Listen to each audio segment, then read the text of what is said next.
In today's tech video, I'm going to show you guys how to get your Roku Premiere set up.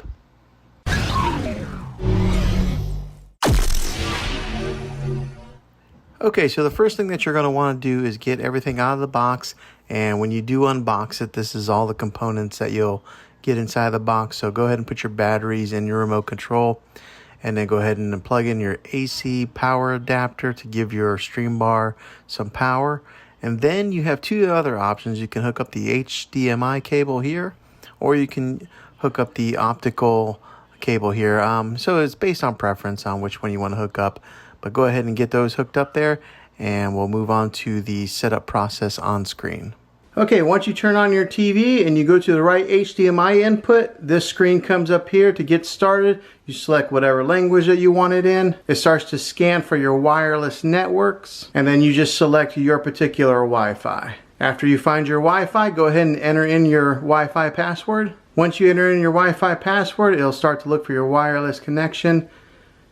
And then once it's connected, those check marks will be marked. Then you'll come to this screen here, and then it'll just do an update to get your Roku set up to the latest firmware software. You'll select OK, and then you'll just let it do its thing. Okay, after it updates, it does its little logo jumping video here. Okay, then you'll come to this screen here where it does an auto detect display type, where it just analyzes your HDMI connection to know if you have like a 720 or a 1080 or a 4K TV. So you just just hit OK. Okay, it realized that mine was a 1080 resolution. I'll go ahead and click to go automatic. Okay, so now the next step is it'll check your remote, and then you'll just hit OK. It'll ask if music is playing. Music is playing on mine, so I'll say yes, music is playing. And then it detects that the music has stopped, and then you'll just hit OK on yes, that the music has stopped. And if that works, it'll say success, your remote is now set up and paired. Okay, then you'll get to this screen here where you have to activate your Roku player, where you enter in your email address. Now, some people may question, do I have to do this?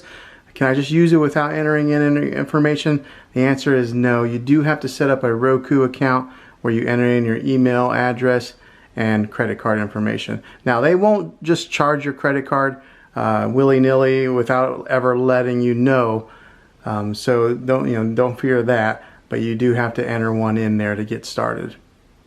Oh, another quick little tip I noticed on this newer player here, it gives you a remote control battery life signal that pops up periodically, so that's kind of nice. It lets you know how much battery life you have on your batteries. Alright, so then go to this screen here to just enter in your email address and get your Roku account set up, or if you already have one set up, you just log in with your credentials. Okay, next it'll get to a screen where it does ask you to verify your email, so you can just jump over to your smartphone or a computer, click on that email to answer it, and then, for example, I'm on my mobile, I'll go ahead and fill in the rest of the information via my mobile to get the account set up. Okay, once you finish the steps on your mobile, it automatically updates on your TV, and it starts to pre-install any apps that you may have selected. Okay, once that's complete, it'll say all done. You just click over, and it takes you to your home screen here on your Roku. Okay, then it takes you to your Roku home screen here, where you just can click over, and here's all your different apps that you can watch.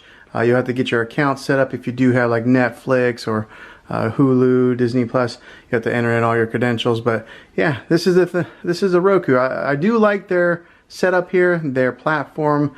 It's very user-friendly, easy to learn, just right out of the box. But yeah, this is how you get it all installed. Hopefully this video helped you out. If it was, go ahead and throw a thumbs up on this. Go ahead and subscribe to my channel. I make tech videos all the time, and I'd love to have you back in the next one. Take care.